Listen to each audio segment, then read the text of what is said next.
at the last minute, obviously also especially for time. If you guys want to see what's actually happening inside your brain, we have that information available, but I'm going to start with one called false system of worship today. So, just to start out, why do we worship?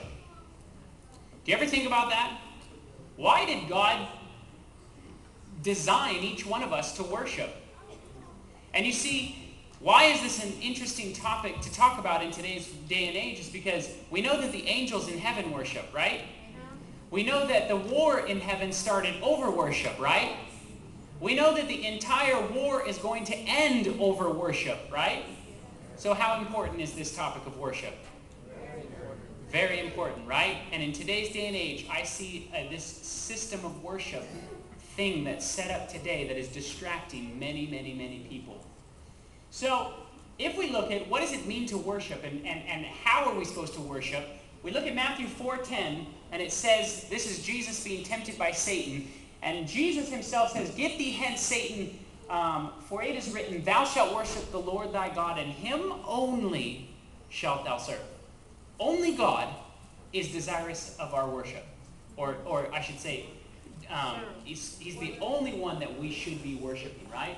And of course, when Jesus was speaking to the woman at the well, he said, "But the hour cometh and now is, when true worshipers shall worship the Father in spirit and in truth. For the Father seeketh such to worship him, that God is a spirit, and we must worship him in spirit and in truth." What this tells me from this verse is there is a proper way to worship God.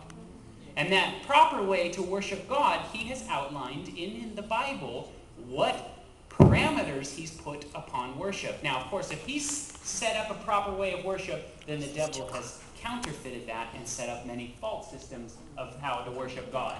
So let's just look at a few people in the Bible here that had some false systems of worship.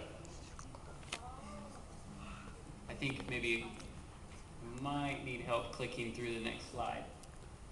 What does it mean to worship God in your spirit? This is just taken from Oxford Dictionary, the non-physical part of your person, the seat of your emotions, your character, your soul. What is the only thing you're taking to heaven with you? Your character, right? What's your character made up of? Do you know? It's made up of two things. What makes up your character? Thoughts and feelings. That's all. Your physical body is not going to heaven in this state. So the only thing you're bringing with you is your thoughts and your feelings. And let me ask you a serious question. What do movies mess with? Very interesting, isn't that? Very interesting that we have this thing in our lives now that taps into everybody's thoughts and feelings and is able to manipulate them. Next slide, please. Look at Cain and Abel here. Cain thought he was worshiping God. You see, if you remember this story, Cain didn't say, "I'm going to build this altar and I'm going to worship Satan." But what he did do is he said, "No, I'm going to worship God in this way. I'm going to put the fruits of my labors upon this altar. I'm going to do it like this." How often sometimes do we hear that today? I'm going to worship God this way because that's how I want to worship God. And of course, a false system of worship was set up. Cain ended up murdering his brother. Next slide, please. How about the children of Israel coming out of the land of Egypt? You see, Moses, they had just gotten the 10 Commandments spoken by God to them at this point in time. I mean, what would you do, honestly, if you were to step outside and God were to speak something to you and tell you, "Hey, guess what? This is what you need to do." Would you have a problem doing that? If you audibly heard God's voice? And all of a sudden, they said, no, don't have God speak to us. You go speak to him, Moses. So Moses went up in the mountain to go get the 10 Commandments. He was gone less than 30 days. And because they needed someone or something to worship, they all of a sudden convinced Aaron to create this golden idol. But do you remember how Aaron said he would create this golden idol and how they would worship it? He said, "Let us make this golden idol and let us worship the Lord in this way." So he was mixing a false system of worship in there, and of course, it was a huge apostasy, and many people lost their lives. How about Balaam and his donkey? Do you remember this story? Why was Balaam riding his donkey at this point in time? The Israelites had traveled around wandering for 40 years. They'd come back up to the promised land, and God was saying, "Are you guys ready to enter into the promised land?" And at this point in time, as Moses was preparing for the occupation of the land of Canaan, you have to think about what were the Midianite kings looking at this Israelite group. I mean, here they'd heard all the stories. I mean, God nearly destroyed one of the greatest civilizations on the planet, Egypt, and crumbled it before the world's eyes. And so all of a sudden the Midianite kings are looking at these Israelites going, dude, our land is promised to these guys. And they were so scared, they heard of this Balaam character, and they said, whoever you curse is cursed, and whoever you bless is blessed, so come curse them so that we can defeat them. And so Balaam comes and he says, well, I can only do what God wants me to do, and he ends up traveling and blessing them 3 times. And the Midianite kings were so upset, they were like, you were supposed to curse them so we could destroy them, and here you end up blessing them. If we ever see you again, we'll kill you. And so Balaam goes home, he thinks about the money, and he thinks about how can you destroy this group of people, because as long as they're with God, nobody can touch them. And so at Balaam's request, he says, I know how you can beat them. And of course the Midianite king said, oh yeah, please tell us. And he said, I'll tell you what, why don't you build some parties, build some festivals to your God, worship your gods in front of the Israelites, and invite the Israelites to just watch how you worship your gods. They will fall prey to idolatrous worship. And so they said, well, okay. So they did that, and they started inviting just a few of the Israelites. And all of a sudden, the Israelites were bringing home these false idols and these false systems. And many, many, many people fell prey to this apostasy. And many people were called to be annihilated. So God sent the commandment down through Moses, and a warning of worship was issued, saying, after they have been destroyed before you, be careful not to be ensnared by inquiring about their gods, saying, how do these nations serve their gods? We will do the same.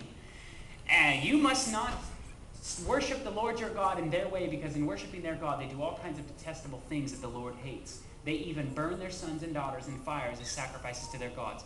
So what the warning from God was saying was literally, don't even look at the way that the world is worshiping, lest you fall prey to idolatrous worship. It's a matter of time. You place yourself on Satan's ground, you will also be there. And of course, many of you heard the testimony this afternoon. How about Shadrach, Meshach, and Abednego? This, I think, is the most infamous false system of worship. When you think about a false system of worship, this probably comes to a lot of people's minds. And all of these are prophetic stories. Are we not spiritual Israel standing on the edge of the promised land? Yeah. Right? So we can learn a lot from these things. We're ready to occupy heaven, and the devil knows what gets us to trip us up. This system of false worship right here is a prophetic story of the end times. What Shadrach, Meshach, and Abednego were called to do is to stand up when everybody is bowing down to the way the world, the image of the world is. That is what we are all going to experience here in the last days, right? So where did Nebuchadnezzar get his idea for this golden idol? Do you remember? The dream? And all of a sudden he has a dream that God shows him the different civilizations in the world that will rule over the world. Well, guess what Nebuchadnezzar says? No, no, no, no, no. Sorry, Babylon will stand forever. Hence, he makes the entire image in gold. It was an arrogant thing that he was doing. Literally to say, no, our kingdom will be here forever. So this is a very arrogant thing that is going on right here in this story. Now, I know this is an artist's rendition of this pose that he's standing there in, but if you just go on Google and you just type in Nebuchadnezzar's golden image, they always pretty much depict this image as having this arrogant pose. And I think the artists are picking up on this part of the story. We have a lot of false systems of worship set up today. But the false system of worship that I would like to talk about, that everybody is somewhat aware of in today's society, is this. How many of you have seen this? Interesting. We have a golden idol standing in front of the stage. And let me tell you, as an actor, as somebody involved in Hollywood, this is the tippy top of the food chain. If you achieve an Oscar Academy Award, you are literally worshipped, and they know it, right? They know they're being worshipped. And so, what are they actually doing here at the Oscars? Here's a few interesting facts about the Oscars. To worship, means to treat somebody with reverence or adoration, which is appropriate to a deity, right? Something that's appropriate to a god. Or number two, honor given to somebody in recognition of their merit. Aren't we giving something to somebody in recognition of their merit at the Oscars? Something that they've done, we're honoring them for something that they have done. And what's really interesting is they call it an Oscars what? They don't call it an Oscars show. What do they call it? Award what? Ceremony, right? It's a ceremony. So, did you know that the Oscars is typically the second most watched thing every single year? Literally, the most eyes that ever set eyes on the television at one point in time is during these Oscars, right? Do you know what the number one thing is? Do you know what beat the Super Bowl a few years ago? Take a wild guess. What do you think beat the Super Bowl? The most eyes that ever set eyes on the television at one point in time. Nope. I haven't heard it. Michael Jackson's death. The most eyes that ever watched the television at one point in time. That should tell you right there what the world is interested in. And of course, now we're paying attention to the trial. You know, I mean, it's still an ongoing thing. But the most eyes that ever watched the television, the second most thing is known as a ceremony. And so, by a worldly definition, this is a worship session. So here I'm going to show you a clip of Stephen Colbert and Jon Stewart, who are going to talk about what these little golden images are that they give to each other. Now, there's the Oscars, which honors film and television, okay? Then there's the Emmys, which honors specifically television. Then there's the Grammys that honors music. They're all the same thing. They just honor different aspects of the business. So they're going to talk about what the Emmy is to you and what this little golden idol is. There's audio on this clip, so I don't know if you guys want to hold the mic next to this.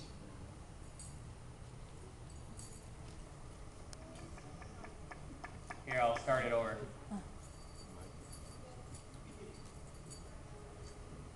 You guys want to press the space bar, maybe? Press the space bar. Macs are really easy computers to use. We're just learning it back here, so. Is it not going forward? There we go.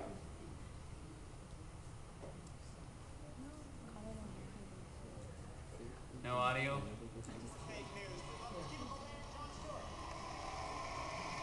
You can probably turn it up if you can.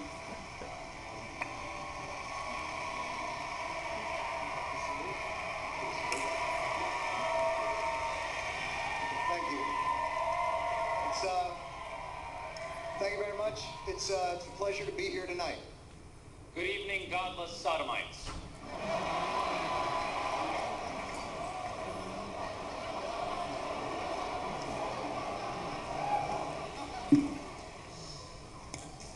What are you doing? I'm bringing the truth, John. We're in Hollywood, the belly of the beast. You can't just read the prompter? I'm reading the prompter in here. You can read that pablum. Award show banter is not pablum. Reality television celebrates the human condition.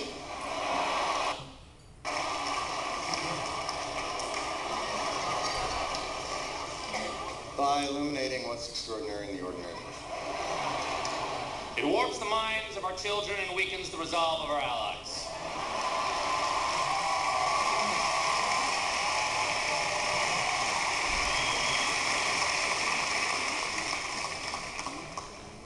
The results are often dramatic and always unexpected. We're here to honor achievement in that category. By giving you a golden idol to worship. Kneel before your God, Babylon!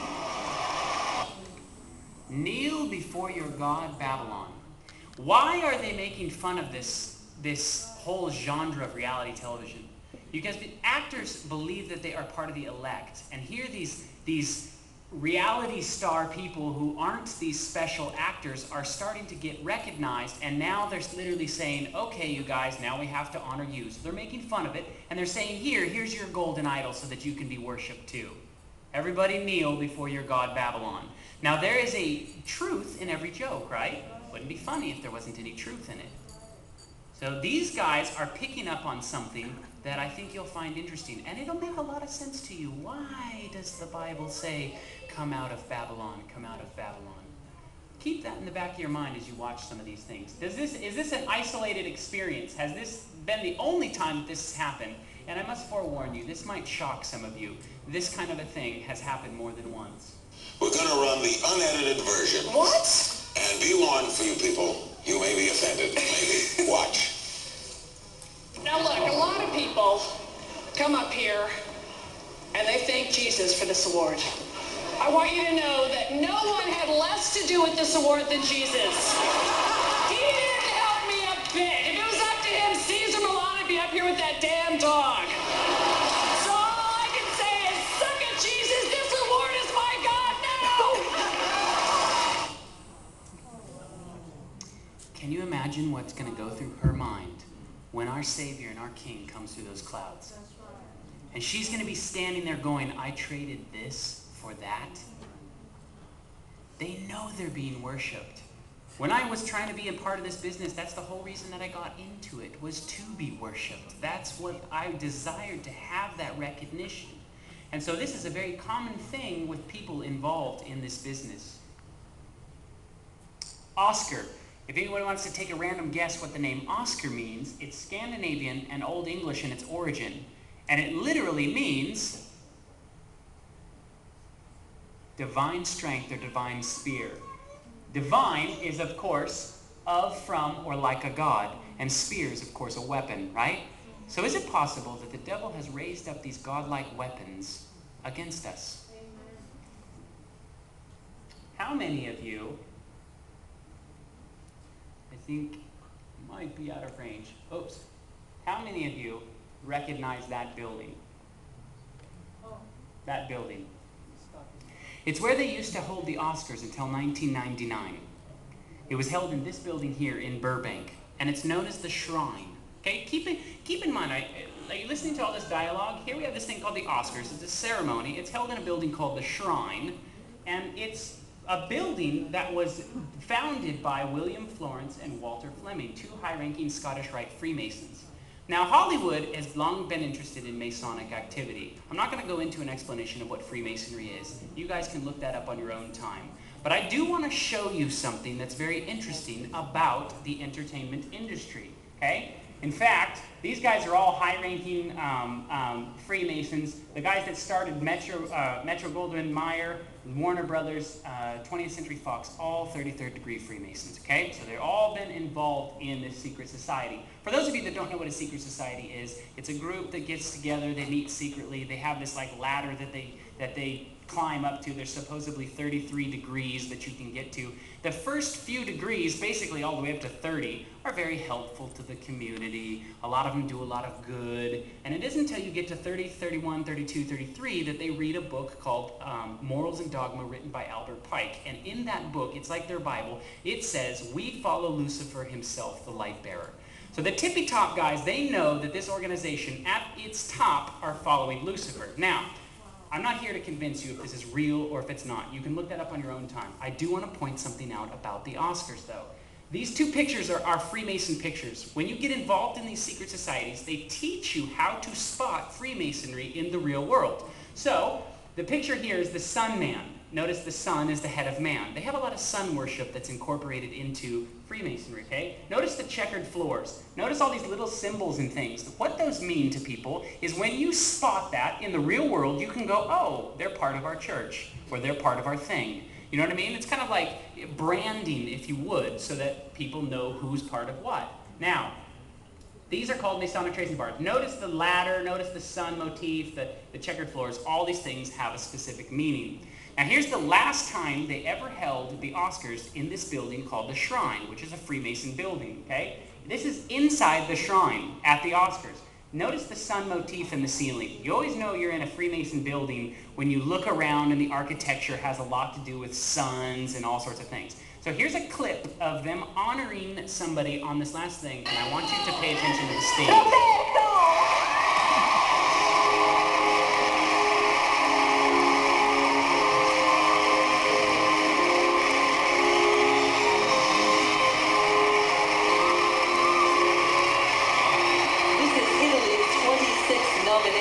And its 10th Academy Award.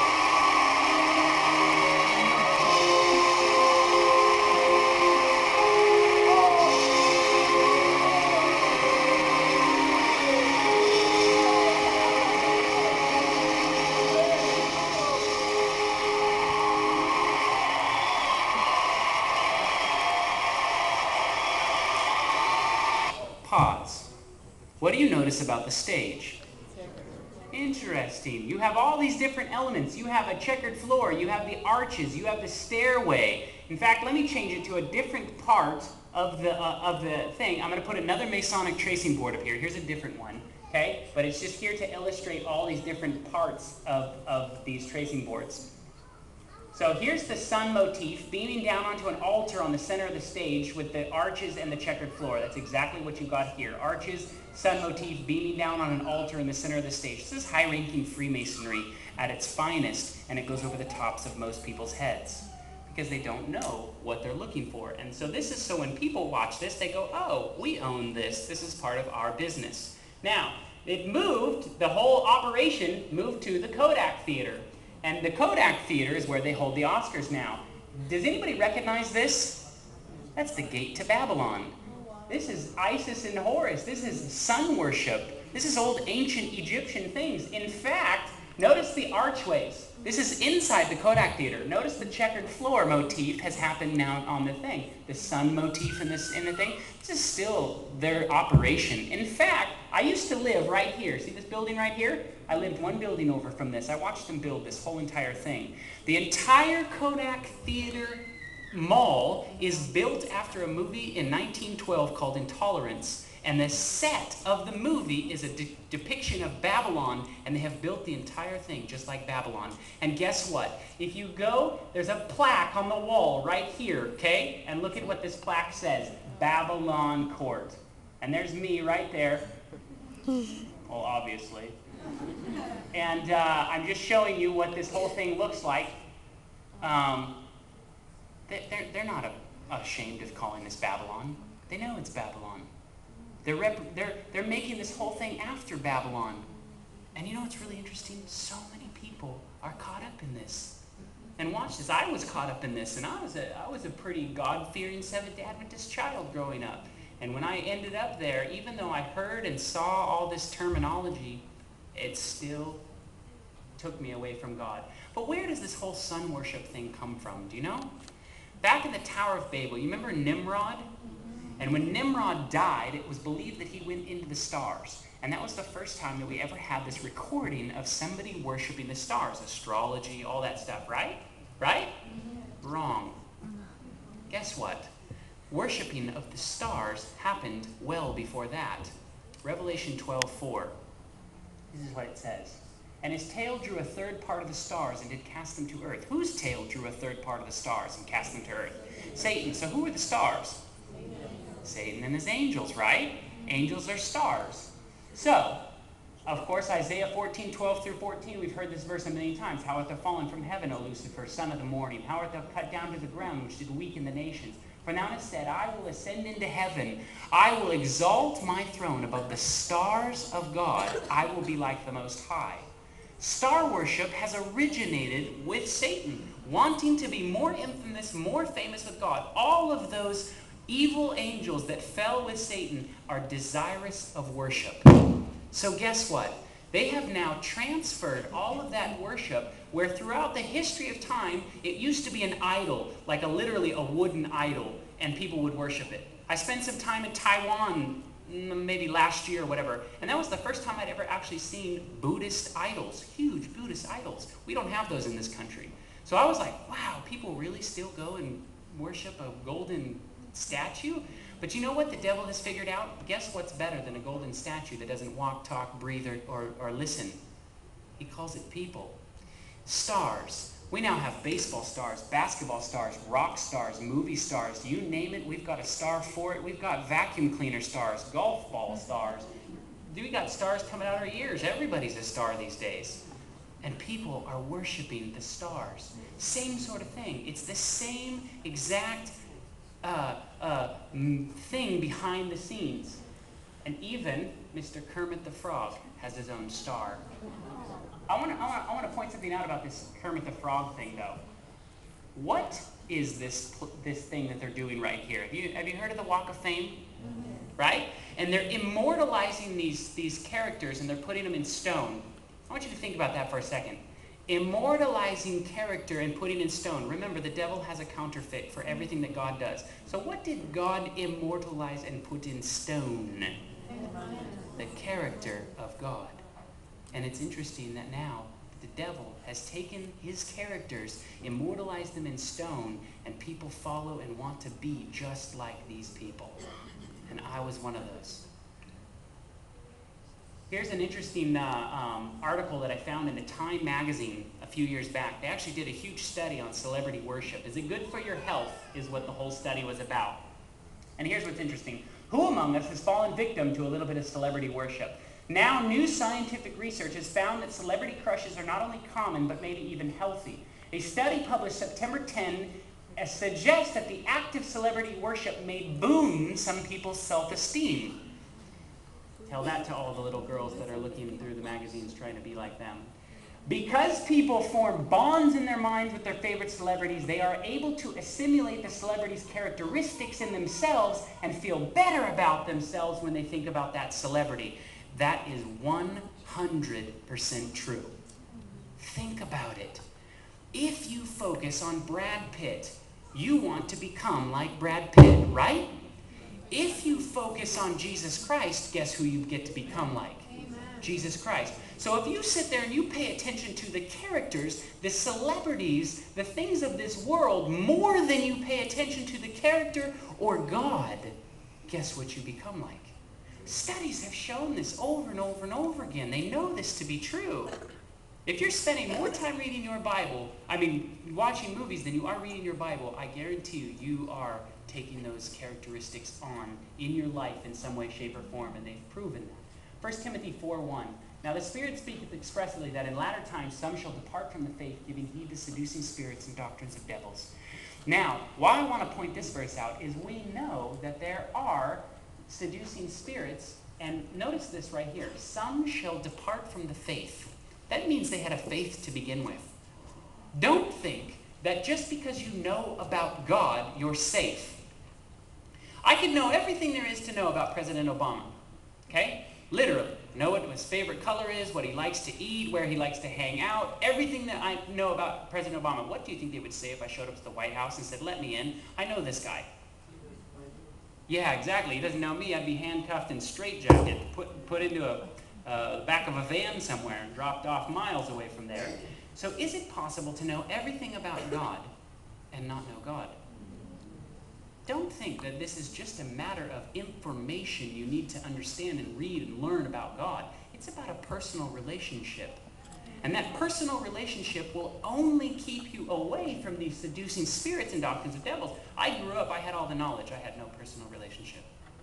And it wasn't until I hit the bottom that I all of a sudden looked up and said, God, give me a relationship with you.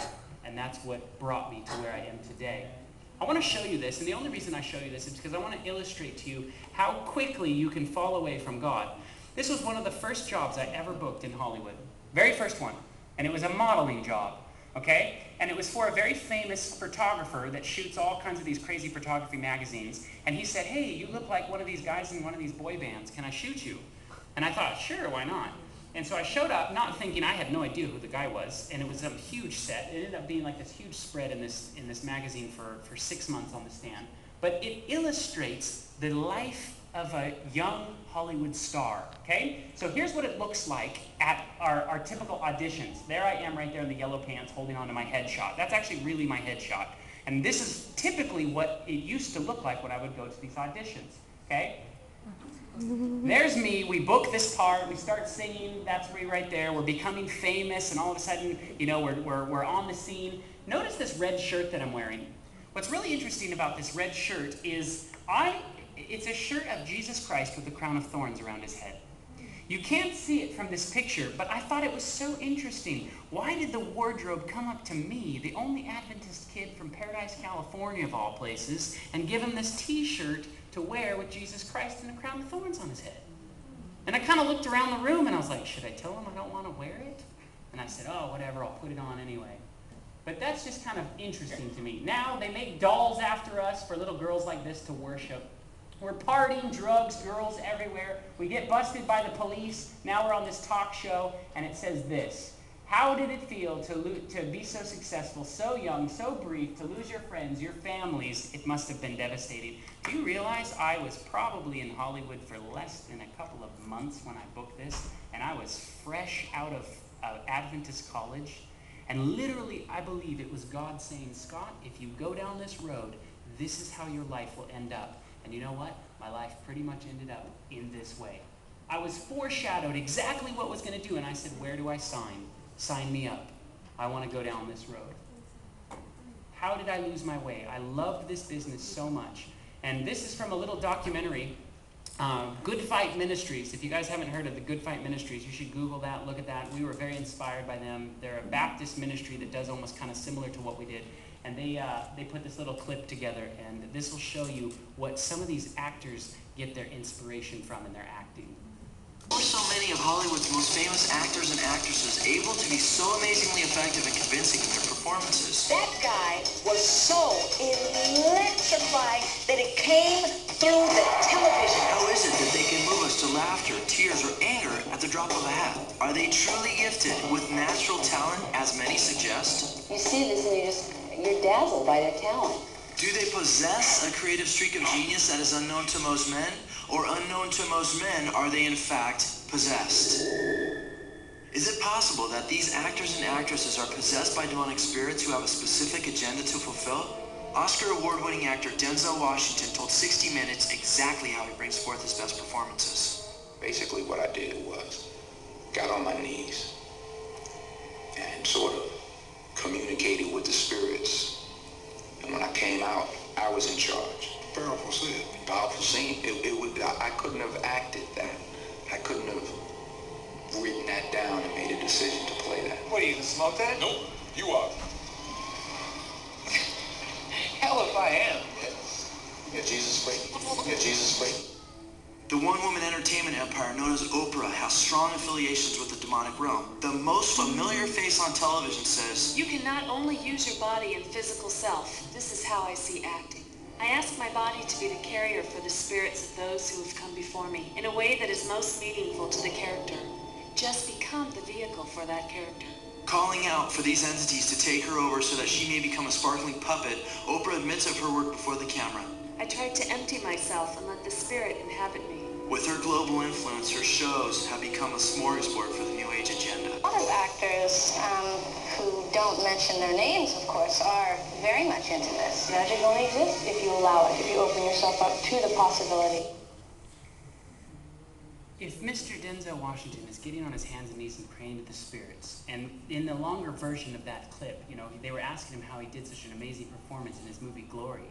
And he said, the spirits of the dead slaves, that's what came inside of him, and he was in charge, and he couldn't have written that down, he couldn't have acted that. These guys are messing with stuff that is beyond supernatural. And I could show you clip after clip after clip. How much time do we have, by the way? I think, am I getting kind of close to the... Keep going?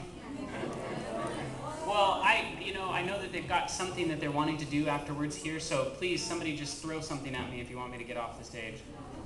10 minutes. Okay, 10 minutes. We'll jump through a little bit of this. If you guys want to see some of this, literally, I could show you clip after clip after clip of all these random people that have been involved in the spirit world and that's how they got their acting job. How many of you have heard of Aleister Crowley?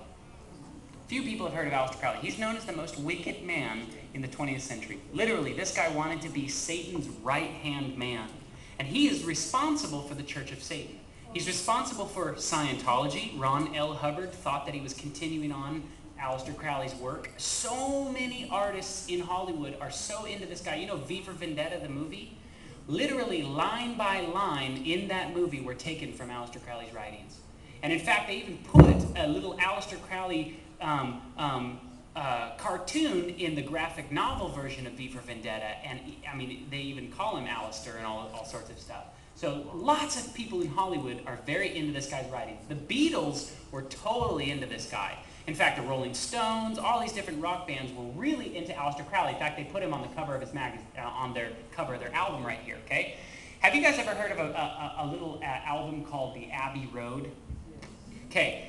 Do you know that Aleister Crowley lived on a street called the Abbey road. And all of a sudden, at the Abbey, you could do whatever you wanted to at this Abbey. If you were into bestiality, you were into drugs, you were into whatever, you could come to this house and do whatever you want. Well, guess what? The Beatles were so interested in that philosophy that they titled their whole album after it, the Abbey Road, the Road of Aleister Crowley. And so all of a sudden, all of these different bands have had these influences from this guy. Now, the reason I bring that up is he wrote a book called Magic in Practice and Theory.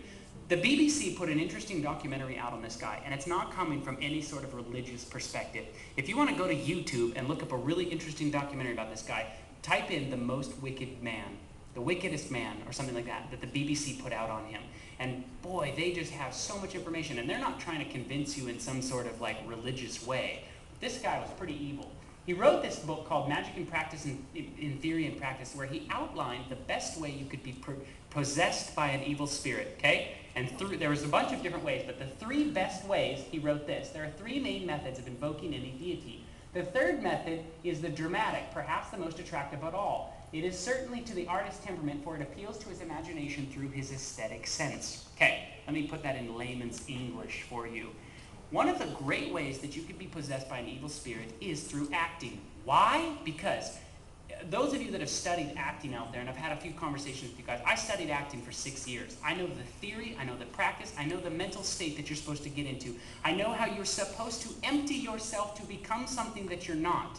Okay? That's the theory behind it. Well, guess what happens when you clean out the house? You open yourself up to anything else. Remember the story that Christ told? They threw the demon out of the man, and all of a sudden he came back and he found that the man's house was completely swept, and what did the demon do? He went out and he found 7 more unclean spirits, and he came back in, and they all possessed the man, and he was worse off than he was before. Do you think the demons went up and knocked on his heart and said, "Excuse me, sir, can I come in?" No way. Christ is the only one that was waiting to be invited into your life. There's no middle ground. You're either possessed with the Spirit of God, or you're possessed or could be possessed with something outside of that. So I understand what he's saying to be very true. If you empty out your house, it's very easy to be possessed. It's not saying, and don't hear me, and don't get me wrong, I hope you guys hear this very clearly, just because you're acting does not mean that you are inviting spirits into your life. Okay? So I don't want to say that. Socrates, this is what he says about acting too. In like manner, the muse, first of all, inspires men herself, because they are inspired and possessed. They are simply inspired to utter that which the muse impels them. For not by art or by knowledge do you say what you say, but by possession. We're empty vessels. The Bible constantly talks about that, empty vessels. That's why we pray for the Holy Spirit to come and fill our lives. So when you are not filling your life with the Holy Spirit, it's very easy to be an empty vessel and be filled with something not. So Socrates is right on too. How many of you heard of Rudolph Valentino? A few of you, right? This guy was like the Brad Pitt in the 1920s, okay? This guy was so hugely worshipped. I mean, he was like the man back then, okay? All of his movies were all about passion, and he always got the girl and was always like making out, and so all of a sudden, all these people, just women in general, fell in love with this guy big time. He was so famous that wherever he would go, he would draw crowds so large that they actually had to have police walk around with this guy and just walk down the street. And it was said that when he would smoke his cigarettes and throw them on the ground, girls would dogpile his cigarettes and take it home and build a shrine out of it. I mean, this guy was hugely worshipped, okay? Here's what most people don't know about Rudolph Valentino. In an autobiography written about his life, it says Valentino's wife, Natasha, was the one that was responsible for writing all of his scripts. Natasha would hold a seance calling forth from the spirit world to help her in a creative undertaking. And then with a pencil and paper in hand, she would go into a trance and start writing. After her outpourings were typed up, they were brought to the set the very next day and given to the director. And these are the movies that Valentino was made. So his wife would go into automated writing, get the message from the spirits, she would write the script, she would hand it to the director, and they would direct these. What was considered sinful, sex outside of marriage, was literally starting to be redefined as popular and trendy. I mean, you gotta understand, America was founded on deep religious moral values. This kind of stuff was horrible to come out in the media at this particular time, okay? And then all of a sudden, Mae West hits the scene. How many of you know who Mae West is?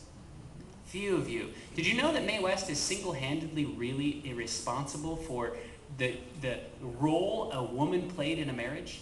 She openly now started to begin to make Americans believe that, you know what, you can have as many relationships as possible. It doesn't really matter. You can have them inside a marriage, outside a marriage, blah, blah, blah. She was responsible for a lot of that. And so here's some of her movies. So here's some clips from some of her movies.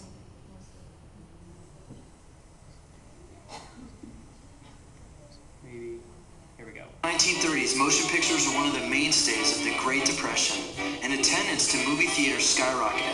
Hello, folks. I was up here at Mr. Coleman's Film Theater to see the grand opening premiere of my fiction, I'm No Angel. Of course, I didn't call it I'm No Angel for nothing.